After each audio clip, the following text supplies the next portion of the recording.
Ashamaar kafuunee kabajamtoota daawwattoota Oromiyaa Miidiyaa Neetwoork nagaan keenya kabajaa bakka jirtan maratti sinaa qaqqabu. Kan daawwachaa jirtan Oromiyaa Miidiyaa Neetwoork irraa kan isinii darbu qophii keenya addaati. Qophii addaa har'aa wajjin keessummaa qabna. Keessummaan keenya Dr. Girmaa Ayyaanaa jedhamu. Gaan haala yeroo irratti marii gochuuf deemaa jirra. Kabajamtoota daawwattoota keenya haga xumura qophii keenyatti nu waliin turaan affeerraa keenya. Antasfaay Aminati akkasumas ogeessi kaameraa fi teeknikaa Adel Usmaan ta'uun kan isin biraan geenyu ta'a. Kallattumaan gara keessummaa kiyya guyyaa har'aatti isin dabarsa. Dr. Girmaa baga nagaan dhuftan anaa dhufu. Ayyee baga nagaan eegdan isinis. Ayyee ulfaadha. Gaan haala yeroo irratti mari'achuuf deemaa jirra. Qabxiiwwan garaagaraa kaafnee kan mari'annu ta'a. Egaan akkuma beekamu haala mootummaan Itoophiyaa yookaan qaamni mootummaa Itoophiyaa ofiin jedhu waggoottan darbanii biyya bulchaa turanii yeroo ammaa barri aangoo yookaan barri hojii isaanii dhumachuudhaan wal qabatee haga ammaatti itti fufanii yeroo hojii hin dhaabne. Kanarratti mee akkuma waliigalaatti fulbaana 30 booda mootummaan hin jiru jedhamaa ture yeroo dheeraadhaaf uummanni keenyas kana booda mootummaan fulbaana 30 booda hin jiru jedhameera ammas hin jiru jechaa jira uummanni. Isin kanarratti yaada maal qabdu? Eegaa tasfish galatoomii gaafii gaariidha. Uummanni keenya ifama sin gaafadha waan dagadhe qaba. Mee Dr. Girmaa too kallattumaan gara gaafii kiyyaatti isin dabarsini daawwattoota keenya wajjin wal isin barsiisuu dagadhe. Daawwattoonni keenya Dr. Girmaan Dr. Agaakkuwan Dr. Girmaa jechaa jira filosoofiidhani. Mee akkuma waliigalaatti egaa yeroo jalqabaaf gara OMN irratti sanfeeruu keenya mee daawwattoota keenya wajjin wal baraa keessumaa gama ogummaa keessaniitiin akkasumas dhimma Oromoo irratti biyya sanaa irratti qo'annoo illee akka gaggeessaa jirtanidha kan isin irraa hubadhe. Mee daawwattoota keenya wal baraa maal hojjechaa jirtu akkasumas qorannoo akkamii gaggeessaa jirtu Dr. Girmaa gara gaafii kiyyaatti deebina. Ayyee tasfish eegaa ani as biyya Kanadaa keessa biyya Kaalgarii jedhamu keessa jira. Barumsarra yeroo dheeraa almost waggaa 8 darbeen keessa ture. Doktoreeta koo isa dura waggaa 8 har'aatti nan fixe teolojiidha jechuudha. Amma PhD kootiin hojjechaa irra innis immoo haaluma dhimma biyya keenya keessa jirudha. Akkuma sabni keenya beeku.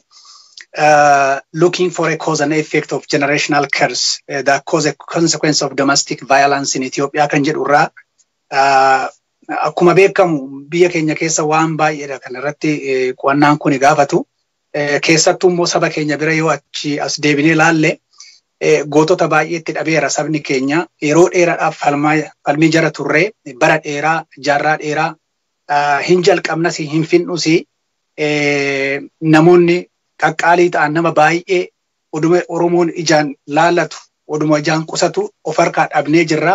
Sababni isaa garuu maal akka ta'e waan beekne natti hin fakkaanne. Kuni anaaf daa'imummaa kootirraa jalqabee gaafii koo isa guddaadha ture. Asirrattan riisarchii hojjechaa jira jechuudha. Kuni karaa amantaatiin, karaa siyaasaatiin, karaa seenaatiin especially waan baay'ee duubarra deebinee what is a cause? Eessarraa ka'e kuni? Kana kan jechuun maaliif namni diina isaa hin beekne diina isaa mo'achuu hin danda'u. Namni rakkoo isaas hin beekne rakkoo san jalaa hin ba'u. Nutis immoo akka sabaatitti diinni keenya eenyu? Rakkoon keenya hoo maali? Oromoon akkuma beekamu saba guddaadha, saba jaalatamaa, saba kabajamaa, saba nama hammachuu beeku. Sama addunyaan kun maali sabni akkanaa kun biyya lafaa kanarra hammarraa jiraachuun jedhamee barbaadamee saba jajamuun irra jirutu biyya isaatirraa bahee manni isaa mana lama ta'e.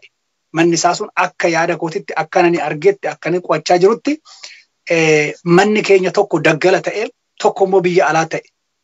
Manni keenya daggalatti badaa jira, daggalatti du'aa jira. Waan baay'eetu nurra gahaa jira. Wanni nurratti gahaa jiru kun immoo kan duukaa bu'amee akka barbaachisaa ta'etti gabaafames miti.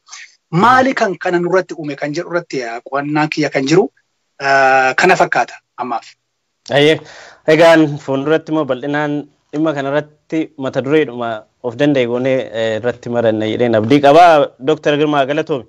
Meegaa kallattumaan gara gaafii kiyyaatti isin deebisaa. Egaan yeroo ammaa kana uummanni keenya qabsoorra jira. Keessumaa mootummaan akka heera mootummaa biyya Itoophiyaatti kan uummattoonni Itoophiyaa heera waliin baafatanitti mootummaan tokko waggaa 5 keessatti filannoon gaggeeffamaa filannoon hin gaggeeffamne kanaan wal qabachuudhaan barri mootummaa aangoo mootummaa waggaa 5 dhumatee jira. Fulbaanni 30 darbee jira. Fulbaanni 30 darbu malee mootummaa yookaan murni mootummaa ofiin jedhu haga ammaatti aangorra humna qawweetiin itti fufee jira. Kanasin akkamittiin ilaaltu keessumaa biyya heera qabayyattu tokko keessatti mootummaan gaafa heera cabsu kanarratti isin akkamiin ilaaltan? Galatoomi Tasfish wanna kana karaa baay'eedhaan ilaalan akka kootiitti waa'ee heerri biyyaa maal jedha kan jedhu mootummaan tokko waggaa 5 akka achirra aangoorra taa'udha kan legitimeetiin kennameef jechuudha akka heerri kun dubbatutti inni sun immoo already akkuma isinuu jettan akkuma dubbatamaa jirus yeroon isaas darbee jira eeyyani mootummaan hin jiru mootummaa ammas hin qabnu biyya keessatti akka kootiitti mootummaan amma jiru mootummaa abbaa irree ta'ee humnaan jiraatudha. Mootummaa sabni ati mootummaa kiyya jedhuunidha miti. Actually mootummaa kana erga mootummaa Oromoo ta'uusaa jibbamee Oromoon erga ofirraa baase turreerra.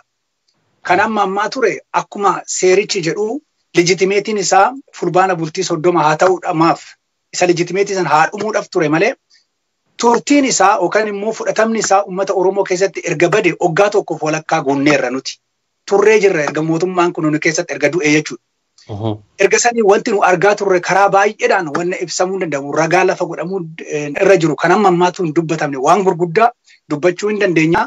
Mootummaan amma jiru kun gabaabumatti dubbachuu irra jiraate mootummaa amma uummanni Oromoo biyya keessatti hin qabu. Uummanni Oromoo akkuma mata duree beeksisu dubbadhe irratti ummata jaalatamaa, ummata naamusa qabu, ummata ofiin of bulchuu beeku, ummata gadaa qabu, ummata aadaa qabu waan ta'eef ummanni Oromoo amma nagaadhaan jiraachaa jira malee akka jirutti ummanni Oromoo duris mootummaa qabaatee hin beeku. Mootummaan kun erga gaafa dhufee imaanaan itti kenname ummanni Oromoo mootummaa kana jala ji'a 3 ji'a 4 nagaadhaan jiraan.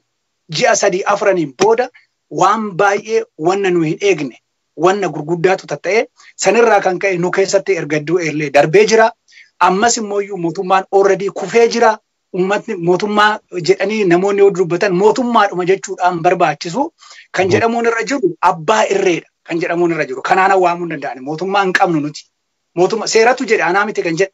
Seeratu mootummaan tokko legitimeetiidha. Mootummaa biyyattiiti. Uummatatu filate jedhamu mootummaa gaariis haa ta'u badaas haa ta'u garuu yeroon isaa dhumatee jira.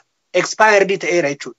Kan amma jiru probably mootummaa shiftaa jedhamu. Yookaan immoo akkan kana dura yeroo baay'ee miidiyaa irratti barreessatti nan ture dargi lakkoofsa lammaffaa jedhamu san. Odoo itti fudhateen jiraatudha malee uummanni Oromoo amma gabaabumatti Itoophiyaa keessa mootummaa hin qabnan jedhu mootummaa hin qabnu mootummaan erga kufee turee jira. Uummanni Oromoo mootummaa malee jiraataa jirra. Kan jirus immoo kan uleedhaan uummata cabsee, uummata ajjeesee, uummata doorsisee akkuma baratamee akkuma uummanni addunyaa arguu danda'utti immoo kan sobaan jiraatudha mootummaan ammaa jechuudha. Mee gaalaa asitti mootummaan isinis hin jiru jechaa jirtu, uummannis hin jiru jechaa jira. Kan ammoo kan mirkaneessu heera biyyattiin qabdu. Haga irraatti heera uummattoonni Itoophiyaa ittiin bulan mootummaan tokko waggaa 5 keessatti filannoon gaggeeffamuu qaba. Filannoon hin gaggeeffamne mootummaan hin jiru kan jedhu heera. Haa ta'u malee waan amma argaa jirru jira. Mana maree bakka bu'oota uummataa waamanii legitimate of fakkeessanii yookaan mootummaa seera qabeessa fi bu'uura heeraa qabu fakkaachuudhaan walgahii adda addaa gaggeessaa jiru. Kaleessa guyyaa 2 dura manni maree bakka bu'oota uummataa irratti walgahii taasisaa turani.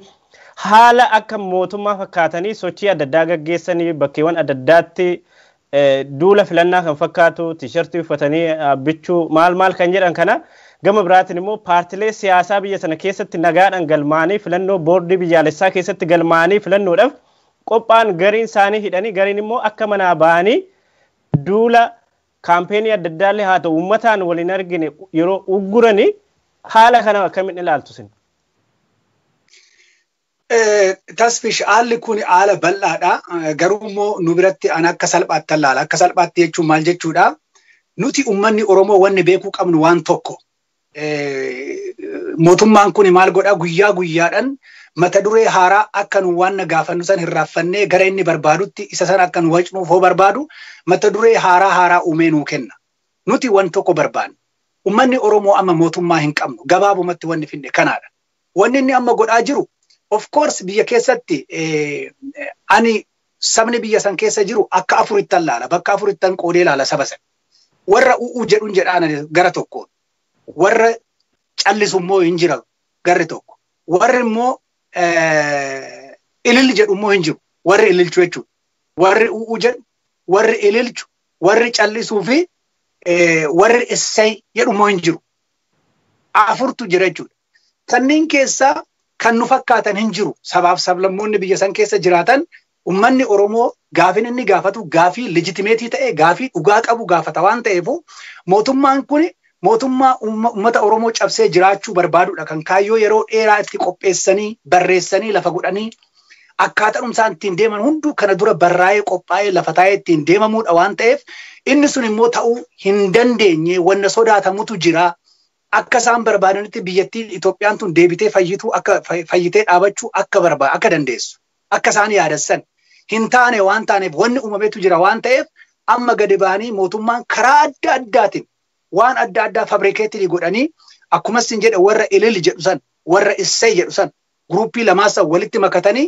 isaan saniin footoo kakaasanii waan waa'ee itti daddabalatanii waan baay'ee dubbatanii maallaqa of harkaa qabu hamma qaban san hatanis saniin agarsiisanii ummata keenya ittiin burjaajessuudhaaf hin hojjetan malee kuni hojii kaadireeti lafa buutee olaalte ummanni Oromoo Walloorraa, Tuulamarraa, Wallaggarraa, Gujiirraa, Booranarraa, Harargeerraa, Arsiirraa, Jiddugaleessarraa bakka barbaadde walitti fuutee ummanni maal jedhaadha? Ummanni waan afur keessa jira tasbeesh.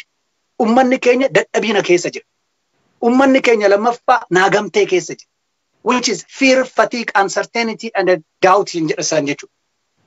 Ummanni keenya gaaf tokkollee naagamtee keessaa bahee hin beeku ammallee naagamtee san keessa jirra dadhabina keessa jirra faca'ina keessa jirra gadda guddaa keessa jirra namoota itti dhabne keessaa qabna mootummaa argannee hin beeknu akka sabaatti ilaalamnee hin beeknu kanarraa kan ta'e ummanni keenya wanni isaan godhan kun ummata keenya bakka inni ejjennoo inni nama qabu kanarraa wanna isa gaddeebisuudha miti mootummaa hin qabnu nuti kanatti ilaalaan saniifuu ummanni Oromoo itti deebina taa'u kaayigaa ummanni Oromoo maal beekuu qaba? Ummanni Oromoo gaafii isaati kan beekuu qaba. Maal barbaada Oromoon? Amma beektaa haalli mootummaan ittiin deemu ummata Oromoo dhiibee bakka tokkotti nu fidee jira. Karaa tokkoon nan galateeffadha beektaa? Qabsoo ummata Oromoo kan kana dura koreen siyaasa garaagaraa Oromoon kana barbaada jedhanii slooganii bara 1991 haasa'an san ammallee isa kana irratti nu deebisu warra jiran kana keessaa Oromoon gara tokkotti dhufe. Oromoon biyya isaa barbaada. Qe'ee isaati barbaada. Lafa isaati barbaada. Mirga isaati barbaada. Mirga lammummaa barbaada. Maaliifan kana sin jedha karaa sadiin si ibsuu nan danda'a. Ummanni Oromoo biyya san keessatti beektaa lammii ta'ee jiraatee hin beeku Oromoon. Lammummaa biyya sanii ani lammii biyya kanaati jedhee sabni suni mootummaadhaan isaa ta'u hawaasa isa dhiibuunis haa ta'u ummanni Oromoo biyya san keessatti akka lammii biyyattiitti ilaalamee jiraatees hin beeku. Kanaaf ragaa gurguddaa baay'ee lafa sii kaa'uu nan danda'a yeroo barbaadametti jechuudha. Okay, gaafata kuni gaafii guddaadha sanuu. Kuni ka gaafii dubbatamuu qabu kan Oromoon dubbachuu qabu kana keessa jira. Maaliif akka lammiitti jiraachuu dadhabne? Akkamitti ifa kan jedhamu suni yeroo biraa keessa gaddeebi'een dubbatamuu hin danda'a. Akka lammiitti hin jiraanne tokkotti naa qabadha. Lammaffaa ummanni keenya ummanni Oromoo akka baqataatillee ta'ee jiraatee hin dandeenye biyya san keessatti. Lammummaan bee haafu. Lammiidhuma taatee jiraachuun kee mirga lammummaa sunillee hafee mirga baqataa argatee biyya san keessa ummanni Oromoo jiraateetu waan beeku.